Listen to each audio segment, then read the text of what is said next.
안녕하세요. 오늘 들려드릴 이야기는 금지된 계절입니다. 이 이야기는 깊은 슬픔 속에서 만난 두 사람의 애틋한 사연을 담고 있습니다. 편안하게 앉으셔서 천천히 들어주시면 감사하겠습니다. 강혜정 씨는 43살의 대학 강사였습니다. 한때는 학생들에게 인기 있는 선생님이었지요. 따뜻한 미소와 친절한 말투로 많은 제자들의 존경을 받았습니다. 하지만 그녀의 삶은 순탄하지 않았습니다. 남편은 술과 폭력으로 가정을 괴롭히다 결국 집을 나갔고 그녀는 홀로 딸 유나를 키워야 했습니다. 그래도 그녀에겐 희망이 있었습니다. 바로 딸 유나였지요. 유나야, 엄마 오늘 장 봐왔어. 내가 좋아하는 딸기도 샀단다. 엄마, 고마워요. 엄마가 세상에서 제일 좋아. 유나는 24살의 대학생이었습니다. 밝고 착한 아이였지요. 혜정 씨에게 유나는 살아가는 이유였습니다. 그런데 그해 11월, 갑작스러운 교통사고가 일어났습니다. 유나는 세상을 떠났습니다. 혜정 씨는 너무나 큰 충격을 받았습니다. 밥도 제대로 먹지 못하고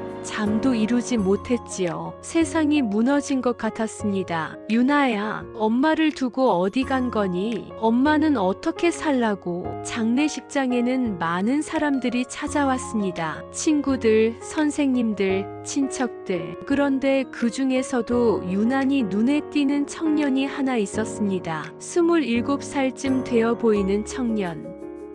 눈이 빨갛게 부어있고 얼굴은 창백했습니다. 손에 든 국화 한 송이가 심하게 떨리고 있었지요. 고인의 친구였습니다. 이름은 재민이라고 합니다. 고맙습니다. 찾아주셔서. 재민이라는 청년은 영정 앞에 꽃을 놓고 무릎을 꿇었습니다. 그리고는 어린아이처럼 소리내어 울기 시작했습니다. 혜정 씨는 그 모습을 보며 가슴이 아팠습니다. 저 청년도 자신처럼 유나를 많이 사랑했던 사람이구나 하고 느꼈지요. 죄송합니다. 제가 지켜드리지 못했습니다. 아니에요. 당신 잘못이 아니에요. 장례식이 끝나고 며칠이 지났습니다. 혜정 씨는 딸의 방문을 열 수가 없었습니다. 문을 열면 정말로 유나가 없다는 게 실감날 것 같아서였지요. 그런데 어느 날 비가 억수같이 쏟아지는 밤이었습니다. 유나야, 엄마 오늘도 밥을 못 먹었구나. 그때 딸의 방에서 인기척이 들렸습니다. 혜정 씨는 깜짝 놀라 방문을 열었습니다. 거기에는 재민이 있었습니다. 어머, 어떻게 여기에? 죄송합니다.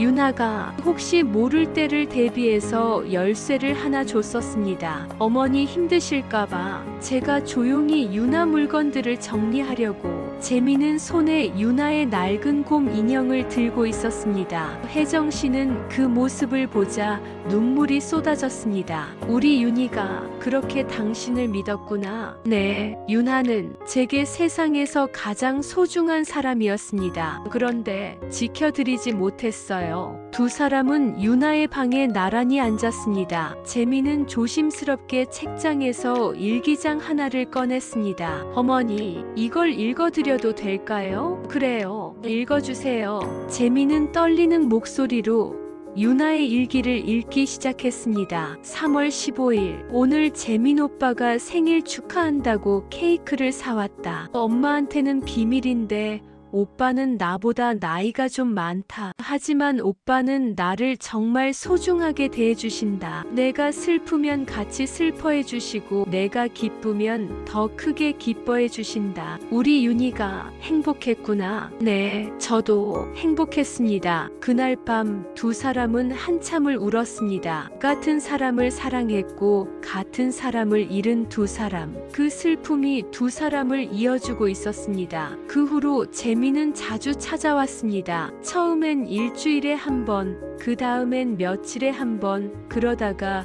매일 찾아오게 되었습니다. 재민은 묵묵히 집안일을 도왔습니다. 설거지를 하고 청소를 하고 가끔은 같이 저녁을 만들기도 했지요. 재민 씨, 이제 너무 자주 오시는 것 같아요. 당신도 당신 일이 있으실 텐데 괜찮습니다. 제가 여기 있고 싶어서 오는 겁니다. 하지만 유나가 마지막으로 제게 부탁했습니다. 오빠, 우리 엄마 좀 챙겨줘. 엄마는 혼자 두면 밥도 안 드시고 슬퍼하실 거야 라고요. 그 애가 그런 말을, 사실 그건 거짓말이었습니다. 하지만 재민은 그렇게라도 말해야만 했습니다. 자신이 왜 매일 이곳에 오는지 다른 방법으로는 설명할 수 없었으니까요. 3달이 지났습니다. 겨울이 지나고 봄이 왔습니다. 혜정 씨의 집에는 오랜만에 웃음소리가 들렸습니다. 재민 씨, 커피 드릴까요? 네, 감사합니다. 같이 마시지요. 어느 날 밤 갑자기 정전이 되었습니다. 두 사람은 촛불 하나를 켜고 거실에 앉았습니다. 재민 씨는 원래 어떤 분이셨어요? 유나를 만나기 전에는요, 별로 특별한 사람은 아니었습니다. 대학에서 시간 강사를 하면서 혼자 책 읽고 살던 평범한 사람이었지요. 그랬구나. 그런데 유나가 제 강의를 들으러 왔습니다. 첫날부터 맨 앞자리에 앉아서 열심히 듣더군요. 재민의 눈에는 그리움이 가득했습니다. 처음엔 거절했습니다. 나이 차이도 있고 선생과 학생 사이니까요. 하지만 유나는 포기하지 않았어요. 재민 오빠, 사랑은 머리로 하는 게 아니라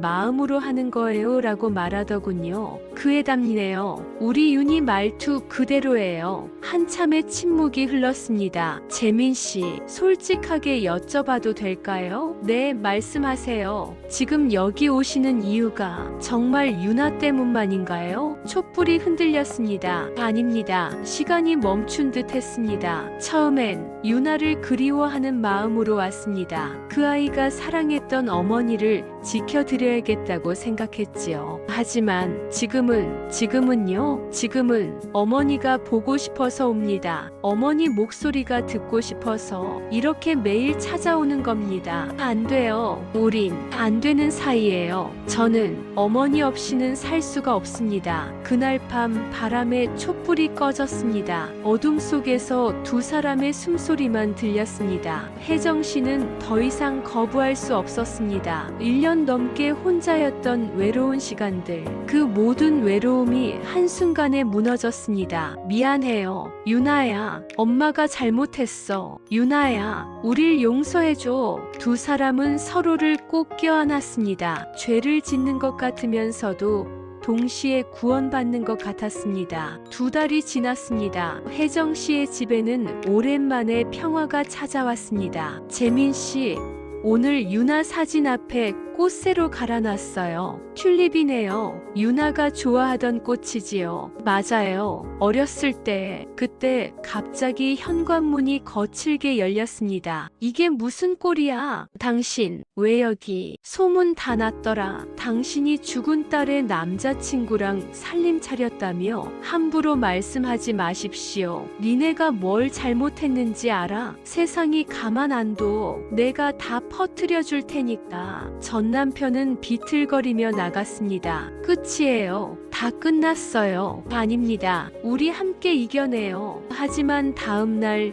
인터넷에는 무서운 소문들이 퍼지기 시작했습니다. 대학 교수가 죽은 딸의 남자친구와 윤리도 없는 사람들, 역겨운 관계. 혜정 씨는 학교에서 해고당했습니다. 재민도 모든 일자리를 잃었습니다. 집 앞에는 기자들이 몰려들었고 이웃들은 손가락질했습니다. 지영아, 나 혜정이야. 혜정아, 미안하지만 더 이상 연락하지 마. 난 너를 이해할 수가 없어. 모든 사람이 등을 돌렸습니다. 일주일이 지났습니다. 두 사람은 집 안에만 있었습니다. 밖으로 나갈 수도 없었습니다. 재민 씨, 우리 잘못한 거죠? 세상은 끝내 우릴 용서하지 않을 거예요. 그럼 우리가 세상을 떠나면 됩니다. 어디로요? 유나한테로요. 두 사람은 서로를 바라봤습니다. 눈물도 두려움도 없었습니다. 다만 깊은 피로만이 남아 있었습니다. 거기서는 아무도 우릴 나쁘게 보지 않겠죠? 당연합니다. 거긴 사랑만 있을 겁니다. 유나가 우릴 기다리고 있을까요? 분명히 있을 겁니다. 엄마, 재민 오빠 왜 이제 왔어? 하면서요. 후회하지 않으세요? 아닙니다. 어머니를 사랑한 것 단 한 번도 후회하지 않습니다. 저도 사랑했어요. 그날 밤 두 사람은 편지 한 장을 남겼습니다. 한강, 자정이 넘은 시각, 비가 조용히 내리고 있었습니다. 무섭지 않으세요? 아니에요. 오히려 마음이 편해요. 두 사람은 손을 꼭 잡고 강가로 걸어갔습니다. 재민 씨, 우리가 만난 건 운명이었을까요? 운명이었으면 좋겠습니다. 그래야 이 모든 게 의미가 있으니까요. 맞아요. 운명이었어요. 분명히요. 강가에 도착했습니다. 재민 씨, 고마웠어요. 저 같은 사람 사랑해 주셔서 제가 더 감사합니다. 제게 살아갈 이유를 주셔서 다음 생에도 만날 수 있을까요? 만나요. 꼭요. 그때는 아무 걱정 없이 사랑하기로 해요. 약속하셨어요? 약속합니다. 두 사람은 천천히 물속으로 걸어 들어갔습니다. 차가워요. 괜찮습니다. 제가 있잖아요. 물이 무릎을 지나 허리를 지나 가슴까지 차올랐습니다. 유나야, 엄마 간다. 유나야, 우리 이제 함께 있을게. 물이 목까지 차올랐을 때 혜정 씨가 마지막으로 속삭였습니다. 재민 씨, 사랑해요. 저도 사랑합니다. 물결이 한번 크게 일렁였습니다. 그리고 조용해졌습니다. 강물은 여전히 흐르고 비는 조용히 내리고 있었습니다. 다음 날 아침, 강가에는 두 사람의 신발이 나란히 놓여 있었습니다. 그 위에는 편지 한 장이 있었습니다. 우릴 용서해 주십시오. 우리는 단지 사랑했을 뿐입니다. 유나야, 엄마 간다. 거기서 꼭 다시 만나자. 이 이야기는 여러분께 어떻게 들리셨나요? 잘못된 사랑이었을까요? 아니면 슬픔 속에서 피어난 위로였을까요? 정답은 없습니다. 다만 분명한 건 두 사람은 마지막 순간까지 서로를 사랑했고 그 사랑 안에서 평화를 찾았다는 것입니다. 세상은 그들을 용서하지 않았습니다. 하지만 그들은 서로를 용서했고 사랑했고 끝내 함께였습니다. 어쩌면 사랑이란 그런 것인지도 모릅니다. 사랑했어요. 유나야. 그리고 지금도 사랑합니다. 고마워요, 엄마. 재민 오빠. 행복하게 편안히 쉬세요. 금지된 계절 이야기를 끝맺습니다. 긴 시간 함께 해주셔서 감사합니다. 편안한 밤 되시길 바랍니다.